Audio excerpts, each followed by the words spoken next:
Kalau ternyata penyebab dari banyaknya perempuan yang terjerat pinjol ini karena mereka ini jadi korban relasi domestik dari pasangan yang mengalami kesulitan hidup khususnya di finansial. Dan lo tau nggak kalau kebanyakan perempuan yang mengajukan pinjol atau terjerat oleh pinjol ini di usia produktif 20-40 tahunan. Dan seringkali juga bahwa perempuan ini seringkali dijadikan sebagai alasan begitu ya oleh suami mereka untuk mereka lepas dari tanggung jawab secara ekonomi. Akhirnya para perempuan ini terpaksa untuk mengambil langkah pinjol untuk tetap memenuhi kebutuhan sehari-hari mereka. Dan dosen hukum perlindungan konsumen Universitas Airlangga ini Dr. Ria Setiawati mengatakan bahwa dominasi perempuan sebagai peminjam pinjol disebabkan beberapa faktor. Salah satunya adalah beban ekonomi yang ditanggung karena dia punya beban ganda. Nah, kurangnya literasi keuangan ini juga menjadi salah satu faktor. Juga akses terhadap lembaga keuangan perbankan atau lembaga keuangan formal ini juga turut memperparah kondisi ini. Jadi ada data lain dari OJK ini menunjukkan bahwa di tahun 2024 ini literasi keuangan perempuan ini sebetulnya masih lebih tinggi ya dibandingkan dengan laki-laki, yaitu 66,75% dibandingkan dengan laki-laki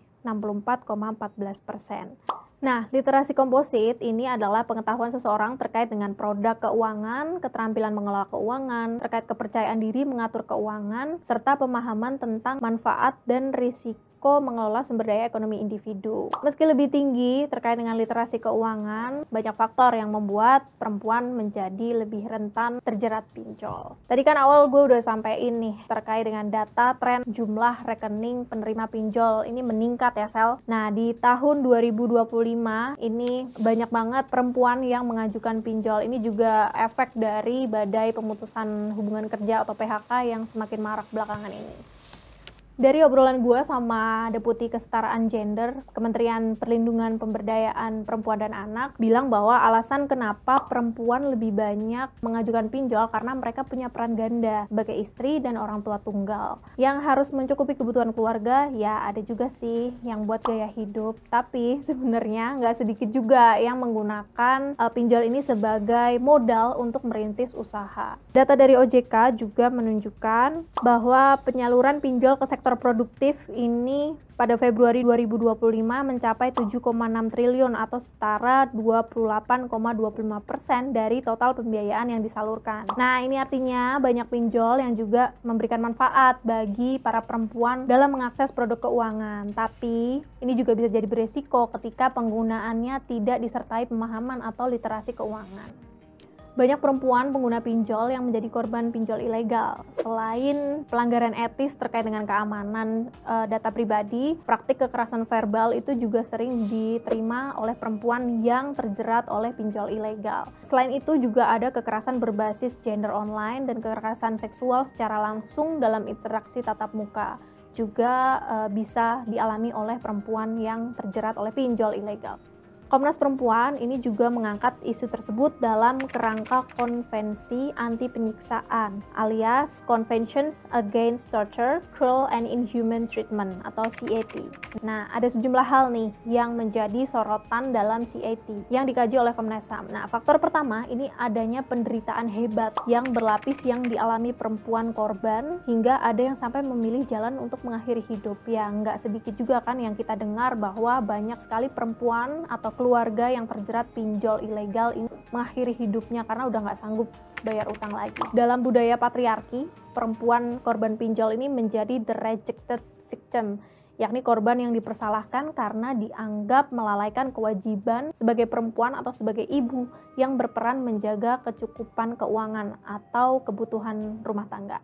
Di sisi lain, lembaga negara penerimaan, pengaduan, dan penegakan hukum ini juga turut menyalahkan perempuan di tengah desakan ekonomi untuk memenuhi kebutuhan sehari-hari. Penderitaan psikis perempuan korban pinjol ini akhirnya menjadi semakin dalam. Faktor kedua, adanya perlakuan yang merendahkan martabat manusia dan perlakuan yang tidak manusiawi dengan teror. Nah, ini biasanya ditemukan waktu penagihan-penagihan nih. Nah, ancaman penyiksaan psikis dan juga ekonomi ini juga sering didapat oleh para korban dan dipermalukan, serta pemiskinan akut yang mengakibatkan korban ini mengakhiri hidup atau ingin bunuh diri. Faktor ketiga, ini yang paling penting sebetulnya. Komnas Perempuan itu melihat minimnya kebijakan yang melindungi para korban pinjol Bahkan aparat penegak hukum juga terkesan tidak melakukan penanganan hukum yang tepat terhadap pelaku pinjol. Padahal para perempuan ini yang menerima teror ini sudah melakukan pelaporan. Dan pemerintah ini juga terkesan lamban dalam menjatuhkan sanksi terhadap perusahaan pinjol. Padahal bagian yang penting untuk perlindungan pengguna layanan adalah kewajiban perizinan usaha, laporan berkala atau audit, dan penjatuhan sanksi mulai dari administrasi, denda, sampai dengan pencabutan izin. Nah, gue juga sempat ketemu sama salah satu korban yang data pribadi dia ini udah bocor dan terus tiba-tiba ada transferan masuk nih ke rekening dia. Padahal dia nggak melakukan pinjol. Akhirnya dia diminta untuk lapor tuh sama LBH Jakarta untuk lapor ke kepolisian. Dan di sana ternyata justru jawaban yang tidak diinginkan oleh korban didengar gitu. Jadi intinya korban ini dibilang ya udah karena itu pinjol ilegal, anggap aja itu uang hibah atau itu uang kaget. Padahal ini adalah sebuah bentuk pelaporan ketika data pribadi si korban ini bocor. Justru malah dapat jawaban yang tidak memberikan solusi. Mungkin kepolisian bisa bilang begitu, tapi kan korban, keamanan korban dan keberlangsungan hidup korban bisa jadi terancam karena data pribadinya sudah bocor dan tiba-tiba ada transferan masuk. Bisa jadi itu jadi alasan untuk penagihan-penagihan yang eksploitatif.